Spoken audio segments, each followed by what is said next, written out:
Hello, KylesJr here to the Topic of the Week video. And this week I'm going to be talking about Avatar and Legend of Korra, which is something I haven't really talked about much lately. This week's topic was submitted by RonnyLamar KylesJr on YouTube, and their topic is talk about the White Lotus powers, abilities, tier level, and them versus the Red Lotus. Okay, I just have a bunch of issues with the Red Lotus in general. I'll talk about that in a minute. Now, if we're talking about Legend of Korra White Lotus, which is just a complete shadow of their former selves and lack any of the interesting things and characters from Avatar The Last Airbender, Red Lotus wins. Red Lotus is OP. However, if we're talking about the real White Lotus from Avatar The Last Airbender with people like Iroh and Zhang and Boomy and the rest of the cool old people, they would stomp the Red Lotus every single time.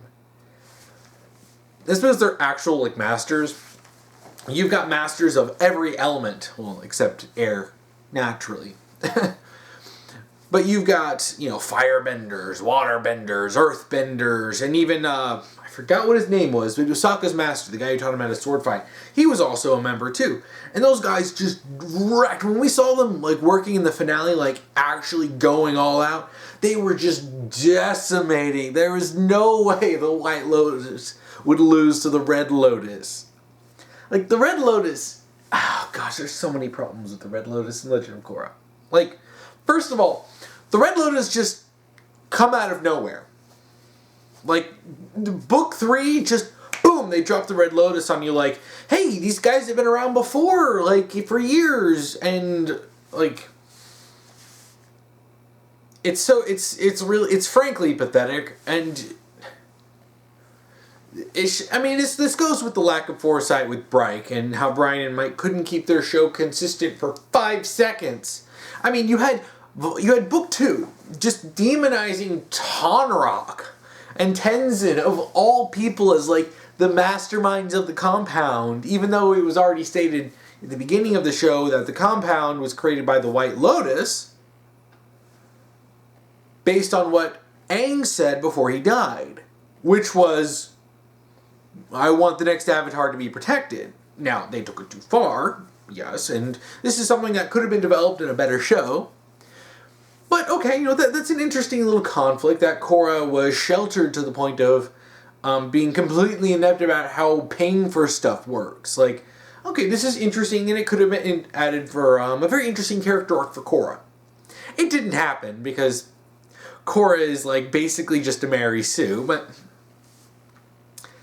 in a better show, something could have been interesting. But then Book 2 is just nah, we're just going to completely ignore the White Lotus. And then be oh, it was Tonraq and Tenzin, even though they weren't involved with the compound or hiding Korra. The White Lotus went to Tonraq and Sena and took Korra and made the compound.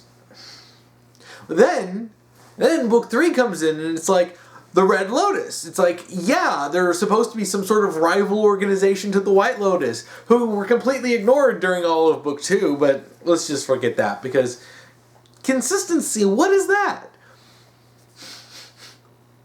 And then there's oh yeah, they want to destroy the Avatar.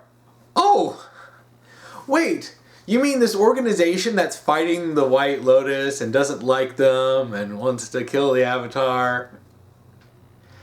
That sounds like a pretty darn good justification for keeping Korra locked in a compound under lock and key for her whole life. Again, this is something that could have added something a little bit more interesting aspects to this, because then you could say, yes, Korra was sheltered, but it was justified because we were keeping her safe. Except this isn't what happens. They zigzag so much in this show, just trying to make up some kind of story to keep it going, and then the Red Lotus just get plopped in, and it's just these guys have been around this forever. Also Zahir, the most stupid character. Okay, the Red Lotus are nothing more than gimmick characters. That's all they really are. Zahir is the evil airbender, who just, when Korra left the spirit portals open, he just happened to be one of the people who got airbending and happened to get it at the exact right time so that he could escape from prison, because of course he did. As if the show wasn't already enough of a mess, let's just add in a whole bunch of more contrivances. You've got Water Arms Lady, whose whole thing is water arms. I don't really remember much of their character, but just water arms. It's water bending, but with arms. It's water for arms. You know, this could be something interesting if these characters had more than the depth of a puddle. You had Lava Bending Dude, who was Lava Bender. Even though the only person we'd ever seen pull off lava bending was the Avatar, specifically Kyoshi in the flashback. Which makes sense because lava isn't just earth, it's earth and fire. So having the Avatar who can bend both of those elements at the same time, alright, that makes sense. But just giving it to the average earthbender, especially when Bolin just magically does it and he's just like, oh hey look, I can do it now. Because freaking of course, why not? It's not special anymore, you don't really need to train for that. Even if it was something that the average earthbender could do. Bolin just does it, breaking any sense of coherency to that. You've got, what was her name? Pylee? It's been a while since I've seen book 3. Who is basically just Combustion Man 2.0, and that's it. Also, she was Zahir's lover. But don't worry, the good guys blew her head up, they murdered her, that's fine, the good guys can just kill without even raising any kind of moral issues or thinking about it, just kill. As long as it's convenient, I mean, they're bad guys, right? They're not like they're humans. It's not like Avatar: The Last Airbender had a big deal about not killing, including Ozai, who was a mass-murdering homicidal maniac who wanted to burn the world down. Oh, no, it's okay. But Pylee was literally just a, hey, you guys remember Combustion Man? You remember Sparky Sparky Boom Man? You remember Avatar: The Last Airbender? Look! We're reminding you of that, which there's a lot of that in Legend of Korra, which is just throwing fan service and references to Avatar: The Last Airbender right in your face, just to remind you that show exists, because the show's really good. And Brian and Mike are terrible, and they weren't responsible for that show being good in the first place. So they just throw in pointless fan service. It's just, the Red Lotus just feel like such a, what's the word? You can tell that Brian and Mike literally came up with them with the idea of them being the quirky mini-boss squad, and it's so obvious. Like, when you see characters created in a story, and they're like the boss characters, they're the ones who are supposed to have the big fights, it shouldn't feel so painfully obvious. You look at, let's just pull some early Bleach here. Like when Renji and Byakuya show up at the end of the Substitute arc and take Rukia, obviously, knowing this as a reader, as the audience, okay, this is setting them up to be fought by Ichigo later, which does happen. But it's not like it didn't feel like Kubo going, alright, I'm going to be marking down this to be the enemy, and Renji and Byakuya are next enemies. I don't know why I made him British there, but it doesn't feel like that, because it feels natural. Like, okay, these two came together because it's their job, and then they go off back to Soul Society. But with the Red Lotus, it very much feels like they were trying to make memorable villains by just giving them cool powers. In fact, when I was watching, when Book 3 was airing, I couldn't even be bothered to remember their names. I just referred to them as the Scooby Gang, just because of how cartoonish they are. Like, do you remember when Avatar: The Last Airbender had more memorable villains? Even Zhao, who might be one of the least interesting villains in the show, was more interesting than every single villain in the show. Barring probably Amon and Kuvira, who were the only ones who came close to being interesting characters before Bryke ruined them. But the Red Lotus are basically just these OP characters who have these crazy abilities. And I remember right when I first saw them in the trailers for book 3, I just got that same feeling of they're just meant to be gimmick characters. They gave each of them a distinct... It's not like one of them is a waterbender. One of them is a waterbender, but with no arms, so they make water arms. And one of them is an earthbender, but not just an earthbender, a lava bender. And one is like a firebender, but like Sparky Boom Man. And then Zahir is like an evil airbender. And I probably wouldn't be so harsh on them if the show wasn't complete garbage. And going into it, if book 1 and 2 weren't complete trash, and book 3, again, wasn't complete trash, I practically had a mental breakdown with book 3. Like, one episode in, I was just so done.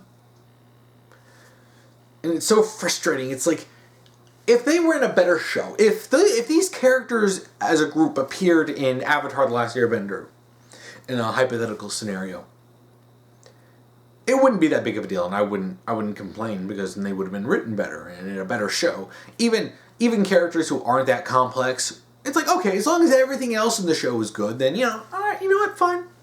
It's not that big of a deal, like if some villains aren't that deep. But when Legend of Korra is so desperately needing villains that have any kind of depth to them, especially coming off the heels of Unalaq and Vaatu, gosh, those were awful. It's like, yeah, you're going to need to do more than just give them cool powers. But if we're comparing them, like this is what the topic was supposed to be. Comparing, them with the White Lotus. What makes the White Lotus interesting isn't just, oh, look, they have cool powers. Seeing, Zhang like flying around and throwing waves of fire everywhere, and then Paku, I think his name was Paku, the old guy from the Northern Water Tribe, him like going whoosh and throwing water everywhere. Like, it's not cool just because, or it's not just cool just because, oh, they have new distinct powers, because a lot of them don't really have any special unique powers. One of them is a swordsman. The whole point is, these are old guys who are the masters of their craft. These, like, you see Iroh? Iroh was just, like, unstoppable. But it's not just because we like Iroh as a character. We've met these characters across the journey and, across, the entirety of Avatar: The Last Airbender. So when we see them and we see them fighting, going all out after we've only gotten hints of their powers before, especially Iroh, like, we've seen him fight a bit and we've seen him do good. But then we've never seen him go all out before. And it's awesome. That's because there's substance to their characters. Even Sokka's master, who only appeared in one episode prior to this, he's a likable character that we got attached to over the course of an episode. Seeing them all come together and fight, and the reveal that they're all members of the White Lotus, this secret society. You're like, it's so cool. None of that's in Legend of Korra.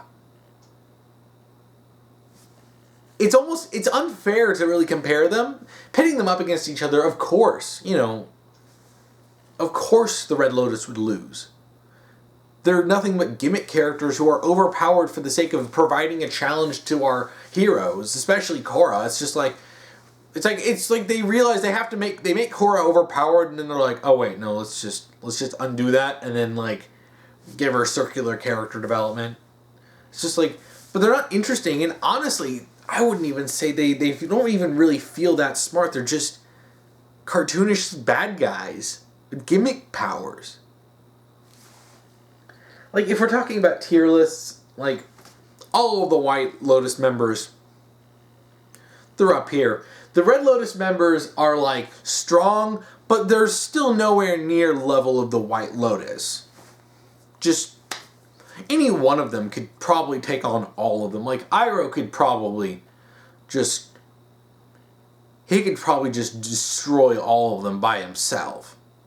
Even the swordsman could probably put a fight up against most of them without even any bending powers. This also does come back to that one issue where I feel like in order for someone to really be cool, they have to have bending powers. And to the point where they actually just give Boomy bending because they can't have him be an awesome non-bender. He came this close with Asami. Almost. She occasionally got to do cool stuff. Occasionally. Thinking about this just gets really frustrating because the Red Lotus, like, they could be good characters if they had any characters. It's like looking at how masterfully the White Lotus were handled in Avatar: The Last Airbender, and seeing how pathetic the Red Lotus are, especially they calling them the Red Lotus. Like, they're trying to draw this direct parallel with the White Lotus after they spent a season ignoring the White Lotus, mind you. But then it's just like, you're inviting these comparisons to Avatar: The Last Airbender. You know that, right? And this is the problem, is that they want to constantly remind people of Avatar: The Last Airbender, but then they don't want you to compare them because it's like, oh, that's not fair. Well, yeah, it's not fair because Legend of Korra is a garbage show from start to finish. Okay, to be fair, the first few episodes of Book 1 are all right. But for the most part, the show is just trash. So constantly reminding people of a much better show is probably not the best idea. But it relies on Avatar: The Last Airbender.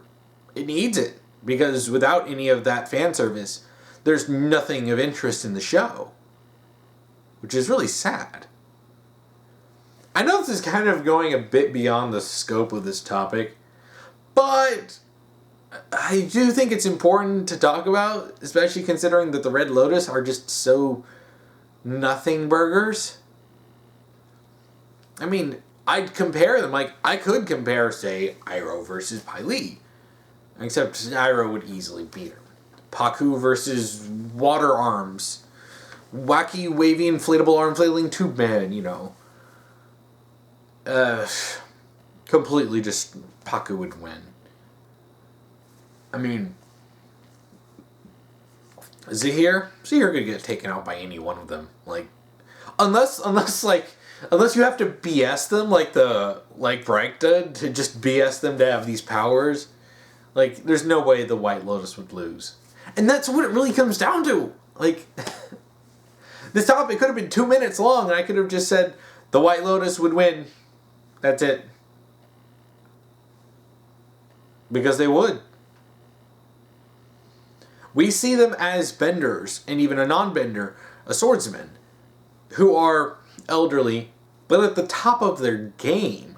These are people who have spent decades honing their abilities. Boomy is 112 years old, and he is one of the most powerful earthbenders in the entire world. You think Mr. Lava Bending Man could stand up against Boomy? No, he couldn't even stand up against 12-year-old Toph. Because you put them up against real, actual skilled benders, they would get destroyed. Life lesson here, Avatar: The Last Airbender is better than Legend of Korra. And Legend of Korra is a complete joke. It's sad, but that's the facts. So yeah, summing it up. White Lotus win, Red Lotus lose because they suck. And they're nothing more than gimmick characters. You don't actually have anything interesting going on. And no real skill other than them just slapping on cool powers and then leaving it at that. Compared to masters of their craft. Masters of waterbending, earthbending, firebending, swordsmanship. And really, regardless of circumstances, White Lotus would win. Well, I think that's about it for this topic. If you want to submit a topic to me, you can comment down below if you're on YouTube. If you're on Tumblr, send me an ask, put topic : and then whatever topic you want me to talk about. Or if you're on the Discord, you can go into the topic submissions channel and just submit a topic there. Just make sure to follow the rules I'll be posting down below. If you want to watch last week's topic video, you can check that out here. If you want to watch next week's topic video, you can check that out here. I want to get that done. So what are your thoughts on the White Lotus versus the Red Lotus? Please comment below. And thank you for watching.